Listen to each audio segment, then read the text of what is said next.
Kim Bendix Petersen, known as King Diamond, was born on June 14, 1956, and grew up in a Christian household, excelling as a student during his school years. In his adolescence, he became interested in learning to play the guitar, which led him to join a cover band in 1973. He later left that group to become the vocalist for a hard rock band called Black Rose.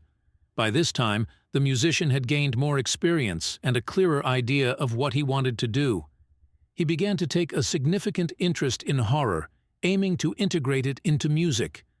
Alice Cooper played a pivotal role in influencing him after he attended one of Cooper's concerts, which left a profound impact on him theatrically. This experience led him to experiment with a theatrical stage presence, giving life to a malevolent character that would eventually be known as King Diamond. Leaving Black Rose, he joined a punk metal band named Bratz that had been working in this style for some time. However, he didn't want to sing punk, so they shifted more towards heavy metal and darker lyrics. This change didn't sit well with the record label, leading to them breaking the contract and dissolving the band. It was during this period that the singer met guitarists Hank Sherman and Michael Denner, who would later become part of the Mercyful Fate lineup. After the split of Bratz, they ventured into different paths to work on new musical projects, which didn't yield any results. Eventually, these three members reunited, forming the band Mercyful Fate. Kim Ruz joined as the drummer, and Timmy Grabber Hansen on bass, completing the lineup. They began crafting a musical style oriented towards heavy metal, with the vocalist's stage presence reflecting the characteristic traits of his persona, showcasing his fascination with terror and darkness. Mercyful Fate secured a record deal, allowing them to release their debut album in 1983, which was well received by some underground metal fans. They quickly gained popularity, becoming a novelty among many groups, leading to several concerts in Denmark and a promising future. They released their second album a year later, but disbanded at the end of 1984 due to musical differences among the members. Hank wanted the band to take a more commercial direction, akin to Motley Crue or Twisted Sister, a vision King Diamond didn't share as he intended to retain their original style. Consequently, he initiated a solo project under the name King Diamond, adopting Mercyful Fate's style and involving two members from the previous band, Michael Denner and Timmy Hansen. In this way, the musician somehow resurrected the essence of Mercyful Fate that had prematurely dissolved, turning King Diamond into an icon of dark heavy metal, garnering more popularity for himself. King Diamond's song lyrics have been inspired by black magic, horror, occultism, nightmares, and Satanism, with a particular emphasis on the latter, citing Anton LaVey and his life philosophy as a crucial element in creating his works.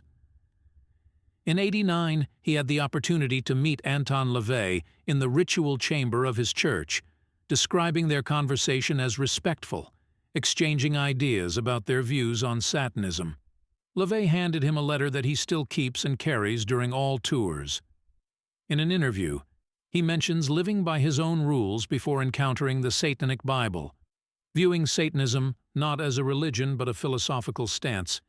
He criticizes religion, seeing it as a problem, reflecting the abuse of power and being associated with terrible actions from the start. For him, Satan is simply a symbol representing freedom, pleasures, nature, among other facets of human existence, not as a deity or a horned being punishing souls in hell. He asserts that those who truly understand Anton LaVey's Satanism know it's far removed from what Christian preachers narrate in churches, clarifying that acts like sacrificing children or animals have no connection to LaVey's teachings, who also honored the musician in his biography. In the '80s, Jen Simmons from the band Kiss sent a letter threatening to sue King Diamond for using makeup that Simmons claimed resembled his own. King Diamond states that no such lawsuit ever occurred, and it wouldn't have been smart on Simmons' part since artists like Alice Cooper had been using makeup before. Nonetheless, he modified his character slightly and has no issues with the musician, King Diamond found it surprising and wonderful to see his character featured in a video game, especially considering gaming as one of his favorite pastimes. Besides his passion for music, football is something he greatly enjoys, both watching and playing. Since childhood, he dreamt of being a footballer and was considered a good player in a Danish club. However, music emerged, altering his interests, yet he still finds football unpredictable and thrilling. Like any musician, his career has experienced ups and downs, but a pivotal moment that changed his perspective on life was the open-heart surgery he underwent in 2010 due to a completely blocked heart artery and 2 others in a similar state. The 7-hour surgery yielded a successful outcome.